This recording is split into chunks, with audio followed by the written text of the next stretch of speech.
ओम शांति, ओम शांति, ओम शांति। 22/11/2020 को अव्यक्त मुरली सारमा स्वराज्य अधिकारी ही विश्व राज्य अधिकारी। भविष्य में विश्व राज्य अधिकारी बन्न को लागि आज बाबुले विशेष गरेर वर्तमान समय में संगम युग में हामी हरेक एक आत्मा स्वराज्य अधिकारी बन्नु छ। जब हामीले स्वमाथि नै राज्य गर्न सक्छौं, स्वको इन्द्रियहरूलाई हामीले नियम मर्यादा अनुसार चलाउन सक्छौं भनेपछि तब नै भविष्य में गएर पनि हामी विश्व राज्य अधिकारी बन्न सक्छौं। विश्वमाथि शासन गर्ने को हामी योग्य बन्न सक्छौं भविष्य में। आज भाग्य विधाता बाप अपने सर्वश्रेष्ठ भाग्यवान बच्चों को देख रहे थे। बाबा को नजर में हामी हरेक बच्चाहरू सर्वश्रेष्ठ छ। बाप दादा के आगे अब भी सिर्फ यह संगठन नहीं है, लेकिन चारों ओर के भाग्यवान बच्चे सामने, चाहे देश के चाहे विदेश के, किसी भी कोने में ही, लेकिन बेहद का बाप बेहद बच्चों को देख रहे। हामी जहाँ पनि छौं, जुन स्थान में पनि छौं, तर बाबा को नजर दृष्टि हामी हरेक एक आत्मा को प्रति छ। एक आत्मालाई बाबाले देख्नुहुन्छ। यह साकार वतन के अंदर स्थान की हद आ जाती है, लेकिन बेहद बाप की दृष्टि की सृष्टि बेहद है। बाप की दृष्टि में सर्व ब्राह्मण आत्माओं की सृष्टि समाई हुई है। तो दृष्टि की सृष्टि में सर्व सम्मुख है। सर्व भाग्यवान बच्चों को भाग्य विधाता भगवान देख देख हर्षित होते हैं। जैसे बच्चे बाप को देख हर्षित होते हैं, बाप भी बच्चों को देख हर्षित होते हैं।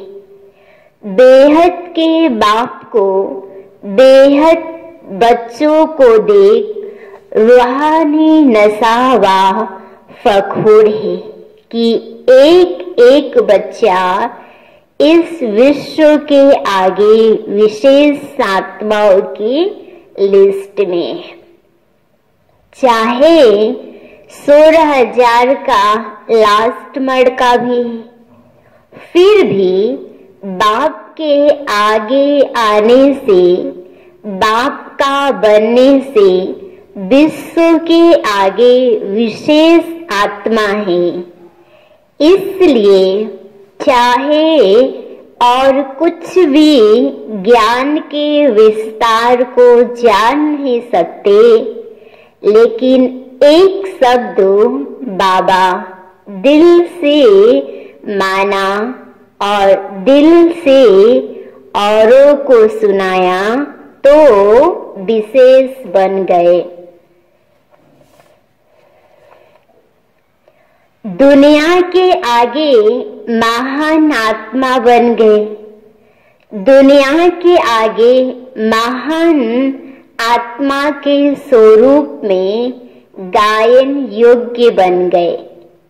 इतना श्रेष्ठ और सहज भाग्य समझते हो। बाबा को नजर में हमें एउटा एउटा बच्चा श्रेष्ठ भाग्यवान छ। किन?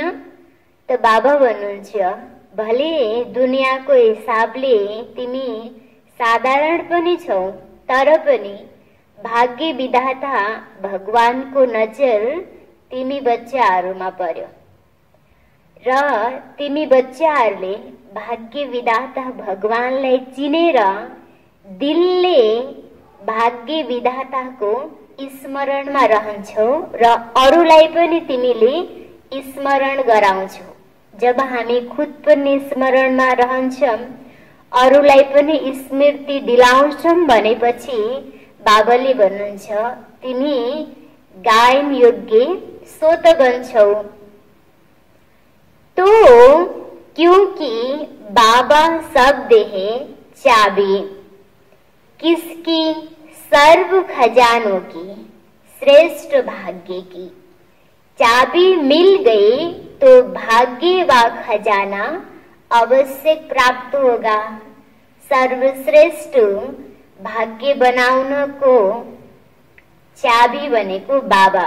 जब हामीले दिलले बाबा भन्छौं त बाबाले भन्नुहुन्छ हामीमा सर्व खजाना स्वत प्राप्ति हुन्छ। सर्व खजानाले हामी स्वत भरपूरको अनुभूति गर्न सक्छौं। तो चाबी मिल गई तो भाग्य व खजाना अवश्य प्राप्त होता ही है। तो सभी माताएं व पांडव चाबी प्राप्त करने के अधिकारी बने हो। चाबी लगाने भी आती है या कभी लगती नहीं है। चाबी लगाने की विधि है दिल से जानना और दिल से मानना। चाबी तो छ, तर त्यो चाबी सही तरिकाले लागोस्, त्यसले काम गरोस्, त्यसको विधि फेरि बाबाले भन्नुहुन्छ कि बाबालाई दिलले चिन्नु, मान्नु, स्वीकार्नु। जब दिलबाट हामीले जानिसकेपछि कि परमात्मा भनेको महात्माको पिता हो, कल्पमा श्री एक बार भेट हुन्छ परमात्मासित र कल्प कल्पको भाग्य बन्नेको आधार भनेको अहिलेको समयमा परमात्मालाई याद गर्छौं भनेपछि त्यो यादले नै हामीमा भएको विकर्म विनाश हुन्छ। कल्प कल्पको लागि हाम्रो भाग्य श्रेष्ठ बन्छ। यो कुरालाई हामीले दिलले मान्ने पनि। त्यसरी जानिसकेपछि जब हामीले मान्छौं त बाबा भन्नुहुन्छ चाबी स्वत लाग्छ। अब देखो, सिर्फ मुख से कहा तो चाबी होते भी लगेगी नहीं, दिल से कहा तो खजाने सदा हाजिर है। अखूट खजाने है ना, अकूट खजाने होने के कारण जितने भी बच्चे हैं सब अधिकारी हैं। खुले खजाने, भरपूर खजाने ऐसे नहीं कि जो पीछे आए हैं तो खजाने खत्म हो गए हो। जितने भी अब तक आए हो अर्थात बाप के बने हो और भविष्य में भी जितने बनने वाले हैं उन सब से खजाने अनेकानेक गुणा ज्यादा है। इसलिए बाप दादा हर बच्चे को गोल्डन चांस देते हैं कि जितना जिसको खजाना लेना है वह खुले दिल से ले लो। दाता के पास कमी नहीं है, लेकिन लेने वाले की हिम्मत पर, लेने वाले की हिम्मत व पुरुषार्थ पर आधार है। ऐसा कोई बाप सारे कल्प में नहीं है जो इतने बच्चे हो और हर एक भाग्यवान हो। इसलिए सुनाया कि रूहानी बाप को रूहानी नशा है। भगवानलाई पनि हामीलाई देखेर एकदम खुसी नशा हुन्छ। सभी की मधुबन में आने की, मिलने की आस पूरी हुई। भक्ति मार्ग की यात्रा भी फिर से मधुबन में आराम से बैठने की, रहने की जगह मिली ना। मंदिरों में तो खड़े खड़े सिर्फ दर्शन करते हैं, यहाँ आराम से बैठे हो ना। वहां तो भागो भागो चलो चलो कहते हैं और यहाँ आराम से बैठे हो। आराम से याद की खुशी से मौज मनाओ। संगम युग में खुशी मनाने के लिए आए हो तो हर समय चलते फिरते, खाते पीते खुशी का खजाना जमा किया। सुदेव नुंच बाबले हमेलाई कि तिमीले हर घड़ी हेर्दा डुल्दा खाँदा पिउँदा हर घड़ी खुसी भएर, खुसीले खाने, खुसीले हेर्ने, खुसी भएर खुसीको खजानालाई जमा गरेका छौ। सोध्दै हुनुहुन्छ जमा किया। कितना जमा किया है? इतना किया जो 21 जन्म आराम से खाते रहो। मधुबन विशेष सर्व खजाने जमा करने का स्थान है, क्योंकि यहाँ एक बाप दूसरा न कोई। यह साकार रूप में भी अनुभव करते हो ना। हिँड्दा डुल्दा खाँदा पिउँदा बाबाको घर भन्ने हामीलाई स्मरण आउँछ नि। त्यसकारण बाबाले भन्नुहुन्छ मधुबन भनेको यस्तो स्थान हो जहाँ विशेष हामीले जमा गर्न सक्छौं। जहाँ जाँदा पनि बाबा शब्द याद आउँछ। वहां बुद्धि द्वारा अनुभव करते हो, लेकिन यहाँ प्रत्यक्ष साकार जीवन में भी शिवाय बाप और ब्राह्मण परिवार के और कोई नजर आता है क्या? एक ही लगन, एक ही बातें, एक ही परिवार के और एक रस स्थिति और कोई रस नहीं। पढ़ना और पढ़ाई द्वारा शक्तिशाली बनना। मधुबन में यही काम है ना। कितने क्लास करते हो तो यहाँ विशेष जमा करने का साधन मिलता है। इसलिए सब भाग भाग कर पहुंच गए। बाप दादा सभी बच्चों को विशेष यही स्मृति दिलाते हैं कि सदा स्वराज्य अधिकारी स्थिति में आगे बढ़ते चलो। स्व राज्य अधिकारी यही निशानी है विश्व राज्य अधिकारी बनने की।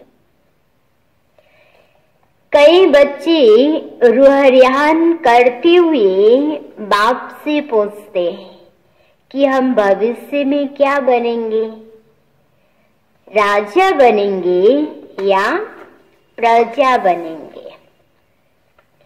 बाप दादा बच्चों को रिस्पॉन्स करते कि अपने आप को एक दिन भी चेक करो तो मालूम पड़ जाएगा कि मैं राजा बनूंगा व साहूकार बनूंगा व प्रजा बनूंगा। पहले अमृत वेले से अपने मुख्य 3 कारोबार के अधिकारी, अपने सहयोगी साथियों को चेक करो। वह कौन? मन अर्थात संकल्प शक्ति, बुद्धि अर्थात निर्णय शक्ति, पिछले व वर्तमान श्रेष्ठ संस्कार, यह तीनों विशेष कारोबारी है। जैसे आजकल के जमाने में राजा के साथ महामंत्री व विशेष मंत्री होते हैं, उन्हीं के सहयोग से राज्य कारोबार चलती है। सतयुग में मंत्री नहीं होंगे, लेकिन समीप के संबंधी साथी होंगे। बच्चाहरूलाई संकल्प चल्यो र बाबासित सोधेन कि बाबा, म भविष्यमा गएर राजा बन्छु या साहुकार प्रजा बन्छु या के बन्छु? त बाबाले भन्नुभयो कि तिमीले सोध्नको बदला आफूले आफूलाई नै चेक गर। के को आधारमा? कि हाम्रो मन, बुद्धि र जुन संस्कार छ, बिहान अमृत बेलाबाट राति यो दिनभरिको समयमा मन, बुद्धि, संस्कार मेरो अर्डर अनुसार कति चल्यो, मैले त्यसलाई नियम मर्यादा अनुसार श्रीमतको भित्र रहेर कति चलाउन सके। त जति मैले अहिले नियम मर्यादामा रहेर मन, बुद्धिलाई चलाउन सक्छु, त्यति नै म भविष्यमा गएर राजा बन्छु। अहिले मैले आफ्नो मन, बुद्धिलाई चलाउन सके, भविष्यमा राजा बनेर राज्यलाई चलाउन सक्छु। अहिले मैले आफ्नो मन, बुद्धिलाई नै चलाउन सक्दैन भनेपछि संस्कार नै हामीमा भरिएन नि। त यसरी बाबाले भन्नुहुन्छ, चेक गर तिमीले। भले भविष्यमा मन्त्री हुँदैन, तर पनि बाबाले के भन्नुभयो, साथी त हुने भए नि, त त्यो साथीलाई पनि त चलाउन पर्यो। त्यसरी बाबाले आफूले आफूलाई नै चेक गर कि म भविष्यमा प्रजा बन्छु या राजा बन्छु। तो किसी भी रूप में साथी समझो व मंत्री समझो, लेकिन यह चेक करो, यह तीनों स्व के अधिकार से चलते हैं। इन तीनों पर स्व का राज्य है व इन्हों के अधिकार से आप चलते हो। मन आपको चलाता है या आप मन को चलाते हो। जो चाहो जब चाहो वैसा ही संकल्प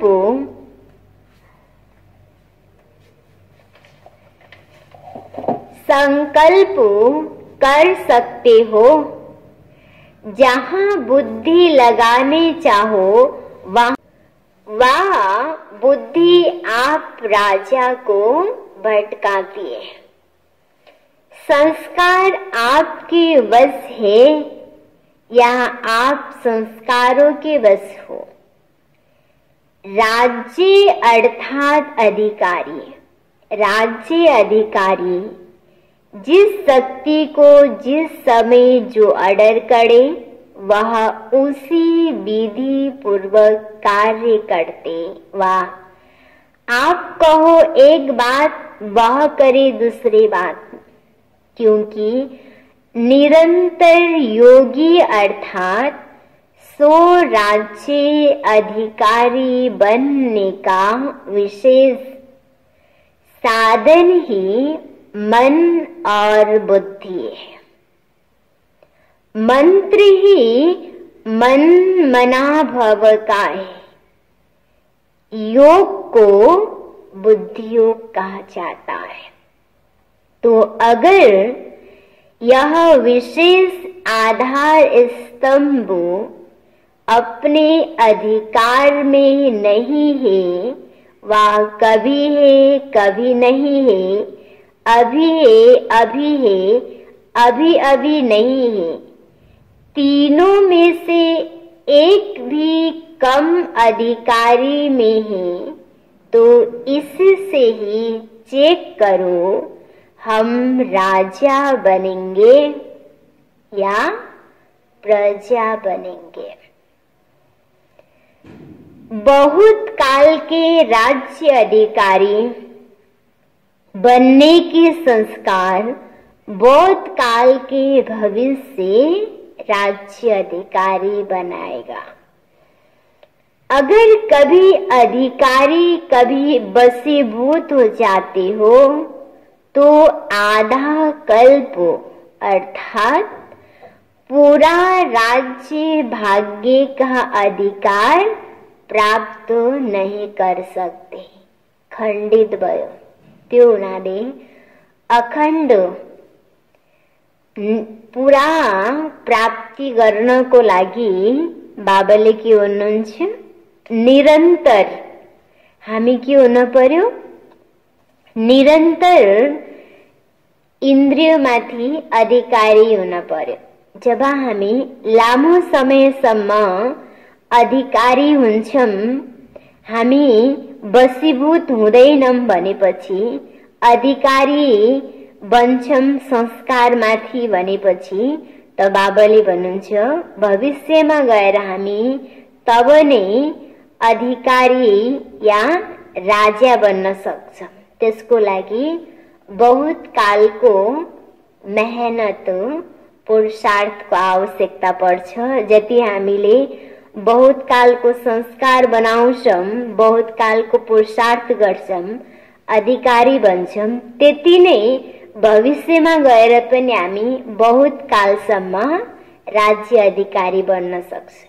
अब अहिले कहिले कहिले राज्य अधिकारी हुने, कहिले कहिले फेरि नहुने, कुनै समयमा हुने कुनै समयमा नहुने भएपछि भविष्यमा गएर हामी अलि समय मात्रै राजा बन्ने, पछिको समयमा नबन्ने हुन्छ। त्यसकारण बाबाले भन्नुहुन्छ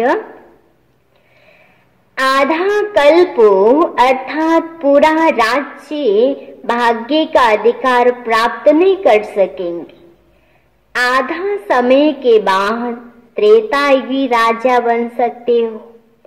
सारा समय राज्य अधिकारी अर्थात राज्य करने वाले रॉयल फैमिली के समीप संबंध में रह सकते हैं।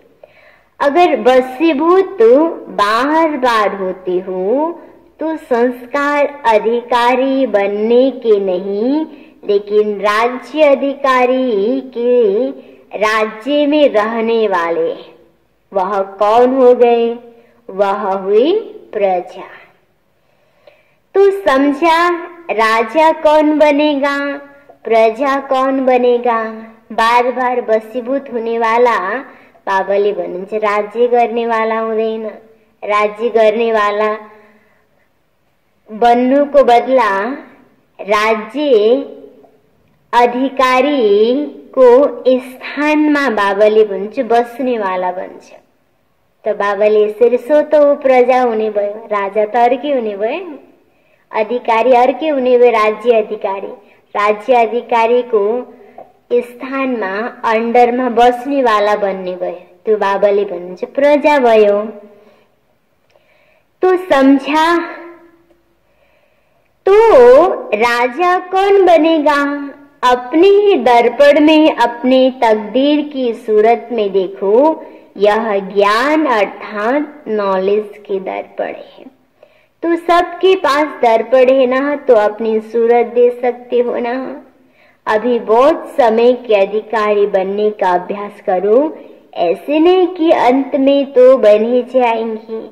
अगर अंत में बनेंगे तो अंत का एक जन्म थोड़ा सा राज्य कर लेंगे, लेकिन यह भी याद रखना कि अगर बहुत समय का अब से अभ्यास नहीं होगा, वह आदि से अभ्यासी नहीं बने हो। आदि से अब तक यह विशेष कार्य करता आपको अपने अधिकार में चलाते हैं, वह डगमग स्थिति करते रहते हैं, अर्थात धोखा देते रहते हैं, दुख की लहर का अनुभव कराते रहते हैं, तो अंत में भी धोखा मिल जाएगा। धोखा अर्थात दुख की लहर जरूर आएगी, तो अंत में भी पश्चाताप के दुख की लहर आएगी। इसलिए बाप दादा सभी बच्चों को फिर से स्मृति दिलाते हैं कि राजा बनो और अपने विशेष सहयोगी कर्मचारी व राज्य कारोबारी साथियों को अपने अधिकार से चलाओ। समझा? बाप दादा यही देखते कि कौन कौन कितने राज्य अधिकारी बने। अच्छा, तो अब क्या बनना चाहते हो? राजा बनना चाहते हो तो अभी स्वराज्य अधिकारी बने हो। वाह, यही कहते हो बन रहे हैं, बन तो जाएंगे, गेगे नहीं करना। जाएंगे तो बाप दादा भी कहेंगे अच्छा राज्य भाग्य देने को भी देख लेंगे। सुनाया ना? बहुत समय का संस्कार अभी से चाहिए। वैसे तो बहुत काल नहीं है, थोड़ा काल है, लेकिन फिर भी इतने समय का भी अभ्यास नहीं होगा तो फिर लास्ट समय यह उलाहना नहीं देना। हम तो समझा था लास्ट में ही हो जाएगा, इसलिए कहा जाता कब नहीं अब हो जाएगा नहीं, अब होना ही है, बनना ही है। अपने ऊपर राज्य करो, अपने साथियों के ऊपर राज्य करना नहीं शुरू करना। जिसका स्वप राज्य है उसके आगे अभी भी स्नेह के कारण सर्व साथी भी, चाहे लौकिक चाहे अलौकिक, सभी जी हजूर हाँ जी करते हुए साथी बन कर रहेंगे। स्नेही और साथी बन हाँ जी का पाठ प्रैक्टिकल में दिखाते हैं। जैसे प्रजा राजा की सहयोगी होती है, स्नेही होती है, ऐसे आपको की यह सर्व कर्मेंद्रिया विशेष शक्तियां सदा आपके स्नेही सहयोगी होगी और इसका प्रभाव साकार में आपके सेवा के साथी व लौकिक संबंधियों साथियों में पड़ेगा। दैविक परिवार के अधिकारी बन ऑर्डर चलाना यह नहीं चल सकता। स्वयं अपनी इंद्रियों को ऑर्डर में रखना तो स्वतः आपकी ऑर्डर करने से पहले ही सर्व साथी आपके कार्य में सहयोगी बनेंगे, स्वयं सहयोगी बनेंगे। ऑर्डर करने की आवश्यकता नहीं, स्वयं अपने सहयोगी की ऑफर करते, क्योंकि आप स्वराज्य अधिकारी हैं। जैसे राजा अर्थात दाता, तो दाता को कहना नहीं पड़ता, मांगना नहीं पड़ता, तो ऐसे राज्य अधिकारी बनो। अच्छा, यह मेला भी ड्रामा में नूर है। वह ड्रामा कह रहे हैं ना, दूसरे लोग भी हाय ड्रामा कहेंगे। कभी वह ड्रामा और आप सदा क्या कहेंगे? तो सदा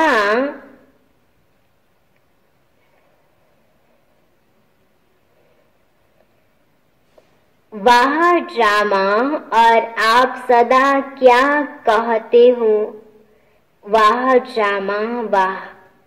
जब प्राप्ति होती है तो प्राप्तियों के आगे कोई मुश्किल नहीं लगता।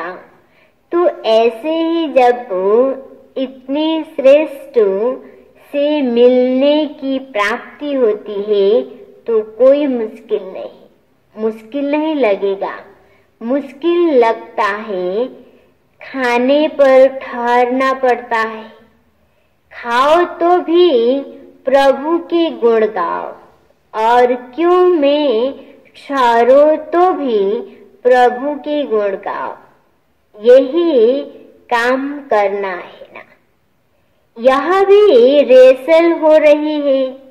अभी तो कुछ भी नहीं है, अभी तो और वृद्धि होती है।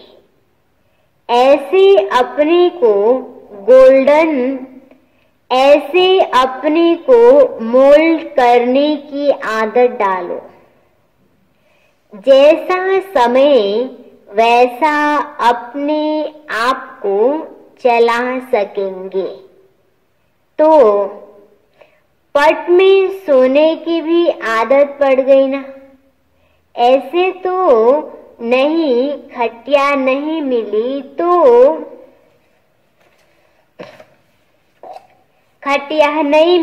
तो नींद नहीं आई, टेंट में भी रहने की आदत पड़ गई ना।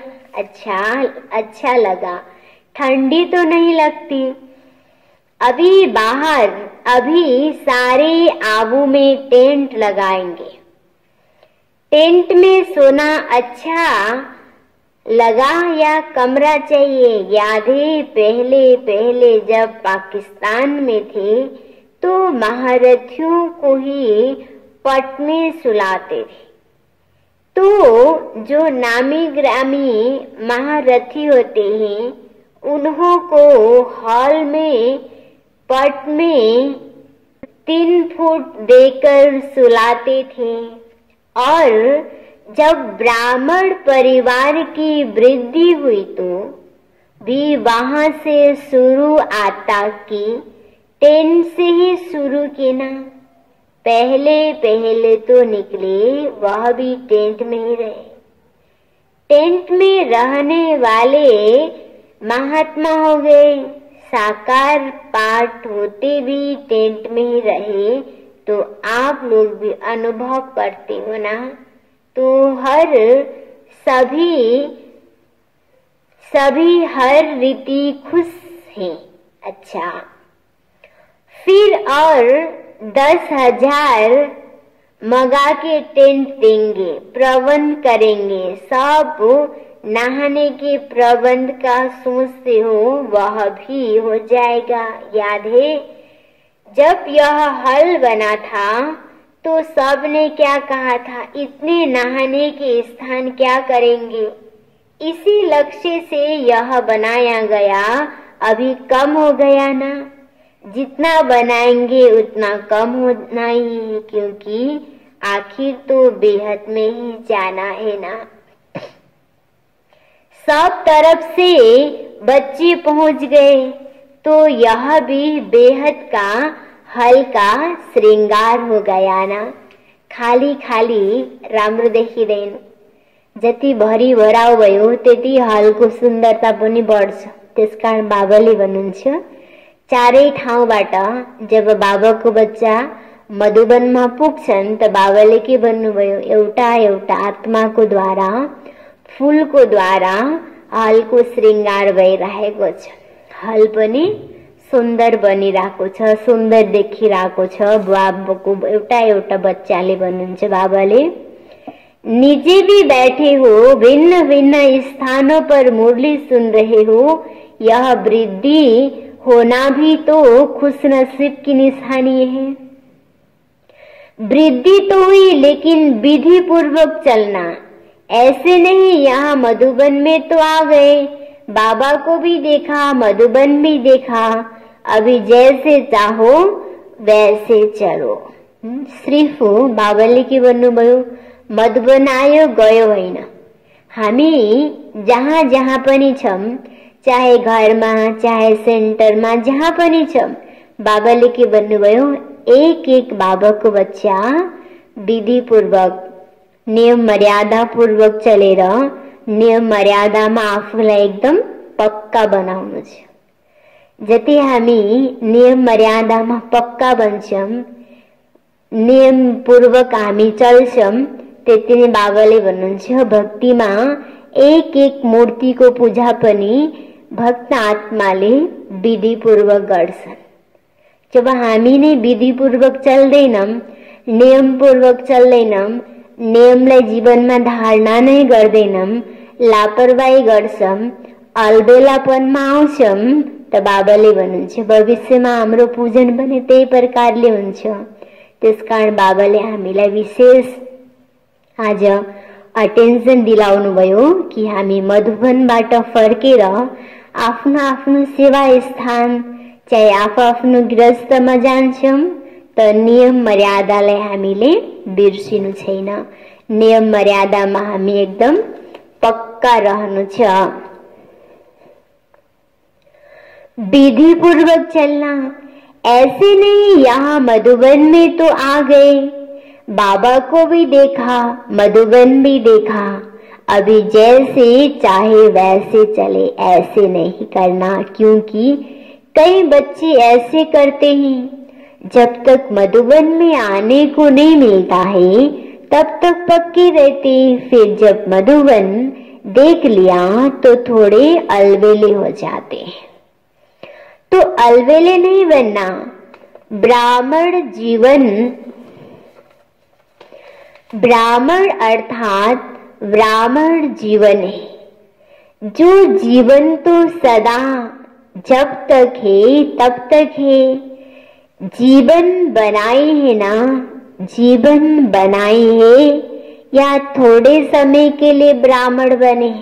सोध्दै हुनुहुन्छ बाबाले कि केही समयको लागि ब्राह्मण बन्यौ या जीवनलाई नै तिमीले ब्राह्मण बनाएको भनेर। जब हाम्रो जीवन नै ब्राह्मण बन्यो त त्यो सधैँको लागि, जस्तोसुकै परिस्थितिमा पनि, केही दिनको लागि, महिनाको लागि त हामी ब्राह्मण बनेको होइन नि। बाबाले भन्नुहुन्छ जबसम्म जिउनु छ तबसम्म नै हामी के हो, ब्राह्मण जीवन हो हाम्रो।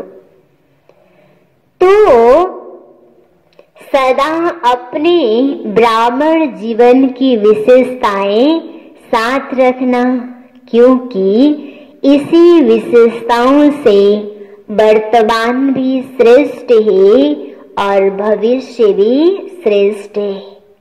ब्राह्मण जीवन को जुन विशेषता छ, शुद्धता फर्स्ट, त्यसरी थुप्रै गुणहरू छ। त बाबाले भन्नुहुन्छ यो गुणलाई, यो विशेषतालाई हामीले स्मरण गर्छौं, यो विशेषतालाई हामीले साथ राख्छौं त हाम्रो अहिलेको ब्राह्मण जीवन पनि वर्तमान पनि बाबाले भन्नुहुन्छ श्रेष्ठ हुन्छ, साथै साथ भविष्य पनि हाम्रो श्रेष्ठ बन्छ। बाकी क्या रहा, टोली वरदान। वरदान तो वरदाता के बच्चे ही बन गए। जो है ही वरदाता के बच्चे, उन्हों को हर कदम में वरदाता से वरदान स्वतः ही मिलता है। बाबाले के भन्नुभयो हामी हरेक वरदाता बाबाको बच्चा त हामीलाई स्वतः वरदान मिलिरहेको हुन्छ, आशीर्वाद मिलिरहेको हुन्छ, माग्नु पर्ने आवश्यकता नै छैन। वरदान ही आपकी पालना है, वरदानों की पालना से ही पल रहे हो। नहीं तो सोचो इतनी श्रेष्ठ प्राप्ति और मेहनत क्या की, बिना मेहनत जो भी प्राप्ति होती है उसको ही वरदान कहा जाता है। जो मेहनत क्या की और प्राप्ति कितनी श्रेष्ठ है, जन्म जन्म प्राप्ति के अधिकारी बन गए तो वरदान हर कदम में वरदाता का मिल रहा है और सदा ही मिलता रहेगा। दृष्टि से, बोल से, संबंधों से वरदान ही वरदान है। अच्छा, अभी तो गोल्डन जुबली मनाने की तैयारी कर रहे हो। गोल्डन जुबली अर्थात सदा गोल्ड में स्थित रहने की जुबली मना रहे हो। सदा रियल गोल्ड जरा भी आलाए मिक्स न हो। गोल्डन जुबली मनाउनु माना बाबाले भन्नुहुन्छ हाम्रो अवस्था पनि के होस्, गोल्ड बनोस्।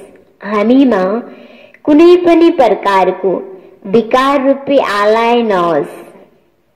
सम्पूर्ण विकारबाट आत्मालाई एकदम मुक्त बनाउने, प्योर बनाउने, त्यो नै बाबाले भन्नुहुन्छ गोल्डन जुबली मनाउनु हो।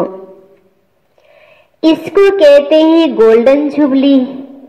तो दुनिया के आगे सोने की स्थिति में स्थित होने वाले सच्चे सोने प्रत्यक्ष हो। इसके लिए यह सब सेवा के साधन बना रहे हैं, क्योंकि आपकी गोल्डन स्थिति गोल्डन एज को लाएगी, स्वर्णिम संसार को लाएगी। इसकी इच्छा सबको है कि अभी कुछ दुनिया बदलनी चाहिए। तो स्व परिवर्तन से विश्व परिवर्तन करने वाली विशेष आत्माएं हो। आप सबको देख आत्माओं को यह निश्चय हो, शुभ उम्मीद हो कि सचमुच स्वर्णिम संसार आएगी आई। सैंपल को देखकर निश्चय होता है ना, हाँ अच्छी चीज है। तो स्वर्ण संसार के सैंपल आप हो, स्वर्ण स्थिति वाले हो, तो आप सैंपल को देखो, उन्हों को निश्चय हो कि जब सैंपल तैयार है तो अवश्य ऐसा संसार आया कि आया। ऐसे सेवा गोल्डन जुबली में करेंगे ना उम्मीद को भी उम्मीद देने वाले बनना है। अच्छा, सर्व स्वराज्य अधिकारी सर्वबौद्ध काल के अधिकार प्राप्त करने के अभ्यासी आत्माओं को, सर्व विश्व की विशेष आत्माओं को, सर्व वरदाता के वरदानों से पलने वाली श्रेष्ठ आत्मा को बाप दादा का याद प्यार और नमस्ते। बच्चों भी बाप को याद प्यार, गुड मॉर्निंग और नमस्ते नमस्ते। वरदान वाचा, भटकती हुई आत्माओं को यथार्थ मंजिल दिखाने वाले चैतन्य लाइट हाउस भावा। भटकती हुई आत्माओं को यथार्थ मंजिल दिखाने वाले चैतन्य लाइट हाउस भावा। विस्तार में छ, किसी भी भटकती हुई आत्मा को यथार्थ मंजिल दिखाने के लिए चैतन्य लाइट हाउस बनो। इसके लिए दो बातें ध्यान पर रहे। हर आत्मा की चाहना को परखना। जैसे योग्य डॉक्टर उसे कहा जाता है जो नब्ज को जानता है, ऐसे परखने की शक्ति को सदा यूज करना। सदा अपने पास सर्व खजानों का अनुभव कायम रखना। सदा यह लक्ष्य रखना कि सुनाना नहीं है, लेकिन सर्व संबंधों का, सर्व शक्तियों का अनुभव कराना है।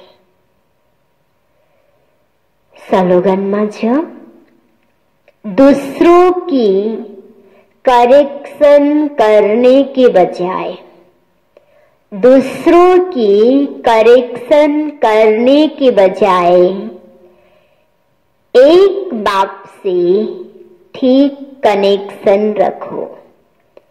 एक बाप से ठीक कनेक्शन रखो। हामीले अरूलाई बनाउनुको बदला अरूको कमी कमजोरी यसो भयो त्यसो नहुन पर्ने चिन्तन चलाउनुको बदला बाबाले भन्नुहुन्छ हामीले आफ्नो कनेक्सनलाई एक बाबासित जोड्ने।